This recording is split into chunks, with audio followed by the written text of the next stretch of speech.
Hello friends, आज हम बैगन का भरता बनाने जा रहे हैं। लोगों का ये मानना है कि बैगन में कोई गुण नहीं होते हैं, लेकिन ऐसा नहीं है। बैगन में पोटेशियम, विटामिन सी होता है और इसमें एंटीऑक्सीडेंट होता है। बैगन ब्लड प्रेशर, शुगर और कोलेस्ट्रॉल को भी कम करता है। अब हम बैगन को भरता बनाने के लिए हमने ये बैगन लिया है। इसको हमने अच्छे से धो लिया है। धो करके इसमें स्लिट लगाए हैं। अब इन स्लिट में हम लहसुन को अंदर में डालेंगे। इसी तरह से हम पूरे बैगन में 7-8 स्लिट लगाएंगे और इनमें हम लहसुन को अंदर में डाल देंगे। अब हम इस बैगन को जाली के ऊपर में रख करके इसको भूनेंगे। बैगन को चारों तरफ से घुमाते हुए अच्छे से इसको गलने तक भून लेते हैं। कुछ लोग बैगन को भूनने के पहले उसमें थोड़ा सा ऊपर में ऑयल लगाते हैं, जिससे कि छिलका आसानी से रिलीज हो जाता है, लेकिन हम इसमें ऑयल नहीं लगाते हैं। हम इसमें लहसुन डाल करके ऐसे ही जाली के ऊपर रख करके इसको भून लेते हैं। ये हमारा बैगन अब लगभग भून गया है। थोड़ा सा ऊपर का बाकी है, इसको भी हम अच्छे से भून लेते हैं। ये बैगन देखिए हमारा चारों तरफ से अच्छे से भुन गया है। अब इसी जाली में हम टमाटर को रख करके इसको भी भुनेंगे। टमाटर को चिमटा से उलटते पलटते हुए चारों तरफ से हमको रोस्ट कर लेना है। अब ये हमारे टमाटर भी भुन गए हैं और बैगन भी भुन गया है। टमाटरों का छिलका ऊपर का निकाल लेंगे और इनको पानी में डाल देंगे। इसी तरह से दूसरे टमाटर का भी छिलका निकाल करके हम इसको भी पानी में डाल देंगे और ये हमारे सारे टमाटर छिल गए हैं। अब हम इनको पानी में थोड़ा सा हाथ से ब्लैक पार्ट इसका हटाते हुए इनको धो लेंगे।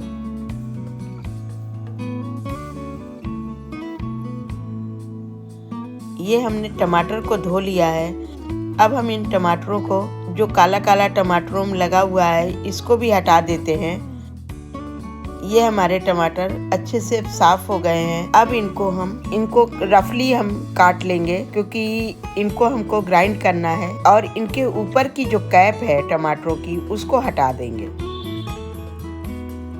अब ये हमारे टमाटर कट गए हैं। अब हम इनको एक तरफ रख देते हैं और बैगन को भी हम उसी तरह से छील लेते हैं। बैगन का छिलका भी आसानी से निकल जाता है, कोई प्रॉब्लम नहीं आती है। अब इसके भी ऊपर का हम कैप जो है इसको निकाल देंगे और इसको भी हम पानी में डाल करके इसको भी धो लेंगे। इसमें ये लहसुन हमने डाले थे, ये लहसुन भी हमारे अच्छे से रोस्ट हो गए हैं। अब हम इनको लहसुन को बाहर निकाल लेंगे और बैगन को भी अच्छी तरह से धो करके इसका पानी थोड़ा सा निकाल देंगे। ये देखिए हमारा बैगन भी अच्छे से धुल गया है। अब हम इस बैगन को खोल लेंगे। इसके बाद में इस बैगन में कोई अंदर कीड़ा तो नहीं है, उसके लिए हम चेक करेंगे। इस तरह से हम बैगन को फाड़ फाड़ के ऊपर उठाते हुए पूरा बैगन को चेक कर लेंगे कि इसमें कोई कीड़ा तो नहीं है। ये हमारे सारे लहसुन हमने निकाल लिए हैं। इस तरह से देखने से बैगन में अच्छे से दिख जाता है कि इसमें कीड़ा है कि नहीं है। वैसे तो बैगन अगर गल गया है अच्छे से तो इसका मतलब उसमें कीड़ा नहीं होता है, लेकिन फिर भी एक बार देख लेने से मन को तसल्ली हो जाती है। अब हमने ये प्याज को रफली चॉप करके रखा हुआ है। अब इसको हम चॉपर में डाल करके फाइन चॉप करेंगे। ये हमने पूरी प्याज को चॉपर में डाल दिया है। अब इसको हम चॉप कर लेते हैं। ये हमारी प्याज भी चॉप हो गई है। अब हमने यहाँ पर 1.5 इंच अदरक का टुकड़ा लिया है, इसको भी हम फाइन चॉप कर लेंगे। इसके पहले हम इस तरह से स्लाइस कर लेंगे और इसके बाद फिर हम इसको पतले पतले काट करके उससे एकदम बारीक अदरक को चॉप कर लेंगे। आप चाहें तो अदरक को ग्रेट करके भी डाल सकते हैं। हमने वहीं पर हरी मिर्च भी 3 हरी मिर्च को भी फाइन चॉप कर लेंगे। हमने अदरक और हरी मिर्च को चॉप कर लिया है। अब ये जो हमारी लहसुन की कलियां बैगन से हमने निकाली थी, इनको भी चॉप करके रख लेंगे। अब हमने यहाँ पैन में हमने 4 टेबल ऑयल डाला है। ऑयल का गरम होने देंगे। ऑयल गरम होने के बाद हमें मेथी दाना नहीं पसंद है, इसलिए हमने मेथी को दरदरा पीस करके रख लिया है। 1/4 टीस्पून हमने इसमें मेथी डाली है। 1/4 टीस्पून हमने हींग डाली है। फिर इसके बाद हम इसमें लहसुन डालेंगे। लहसुन डाल करके हल्का सा इसको भूनेंगे। अब हमारा लहसुन भुन गया है, तो इसमें हम हरी मिर्च और अदरक डालेंगे और इसको थोड़ा सा कुक करेंगे। अब हमारा लहसुन अदरक हरी मिर्च कुक हो गई है। अब इसमें हमने जो चॉप करके प्याज रखी थी उसको डालेंगे। अब हम गैस की फ्लेम को फास्ट कर देंगे, क्योंकि जब हमने इसमें मेथी दाना और हींग डाली थी तो हमने गैस को स्लो कर दिया था और स्लो फ्लेम में ही हमने बाकी सब चीज़ें भूनी थी। अब हम फ्लेम को तेज करके प्याज को भूनेंगे। यहाँ पर ये हमने टमाटर जो हमने चॉप करके रखा था उसको भी हम चॉपर में चॉप कर लेते हैं। बीच बीच में हम प्याज को भी चलाते जाएंगे। अब हम इस बैगन को भी कट कर लेंगे। आप चाहें तो आप मैश भी कर सकते हैं, मैशर से भी मैश कर सकते हैं, लेकिन हमारा बैगन इतना अच्छा भुना है कि उसको जो है मैश करने की ज़रूरत नहीं है। चॉप करेंगे और कढ़ाई में ही वो मिक्स हो जाएगा। अब हमारी प्याज में भी हल्का सा कलर आना शुरू हो गया है।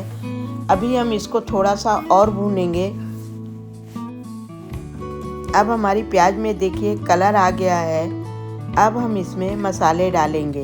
हमने इसमें 1 टीस्पून जीरा पाउडर, 1/2 टेबल स्पून हमने इसमें धनिया पाउडर डाला है, 1/2 टीस्पून हमने इसमें मिर्च डाली है और 1/2 टेबल स्पून हमने इसमें कश्मीरी लाल मिर्च डाली है। और हम इसमें थोड़ा सा पानी डालेंगे और पानी डाल करके हम इसको भूनेंगे।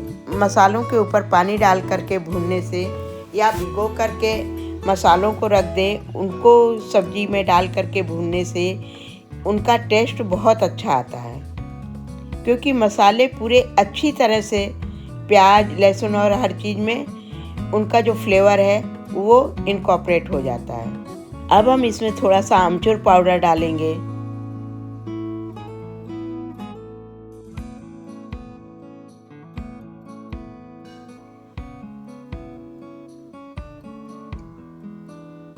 ये अब हमारे मसाले भुन गए हैं। इन्होंने देखिए तेल भी छोड़ना शुरू कर दिया है। अब ये मसाला हमारा अच्छे से भुन चुका है। अब हम इसमें टमाटर को जो हमने चॉप करके रखा है उसको डालेंगे और उसको डाल करके भी अच्छे से इसको भूनेंगे। अब इसमें हम नमक डालेंगे। अब ये हमारा मसाला भी टमाटर डालने के बाद भी मसाला भुन गया है। बैगन के भरते में हम हल्दी का यूज नहीं करते हैं। अगर आपको डालना है तो आप जिस समय हमने सारे मसाले डाले थे उस समय आप हल्दी डाल सकते हैं। अब ये हमारा मसाला भुन गया है। अब हमने इसमें बैगन डाला है, अच्छे से भूनेंगे और उस समय हमने मसाले के हिसाब से नमक डाला था। अब हमने इसमें बैगन के हिसाब से भी नमक हमने डाल दिया है।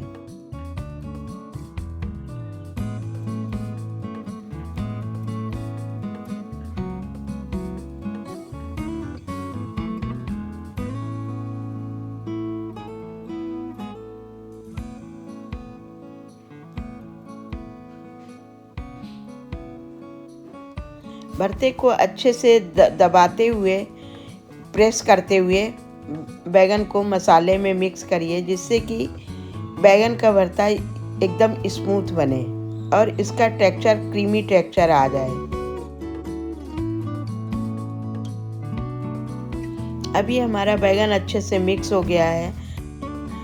बॉइल्ड मटर हमारे पास है, इसको हम डालेंगे। अगर आपके पास फ्रेश मटर है तो आपने जब बैगन डाला था उस समय आप जो इसमें फ्रेश मटर डाल दीजिए और बैगन के साथ में उसको भून लीजिए।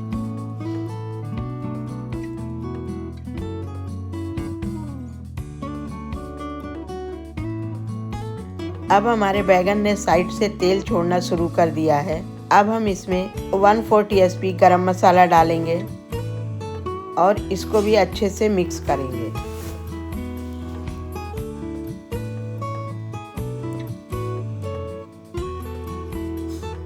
वन 1/8 टीस्पून हमने इसमें शुगर डाली है। शुगर डालने से इसका टेस्ट और भी अच्छा हो जाता है। अगर आपको नहीं पसंद है तो आप मत डालिए। इसमें हमने हरी धनिया बारीक कटी हुई डाली है और इसको डाल करके मिक्स करेंगे। अब हमारा ये बैगन का भरता तैयार हो गया है। अब हम इसको सर्विंग बाउल में निकाल लेते हैं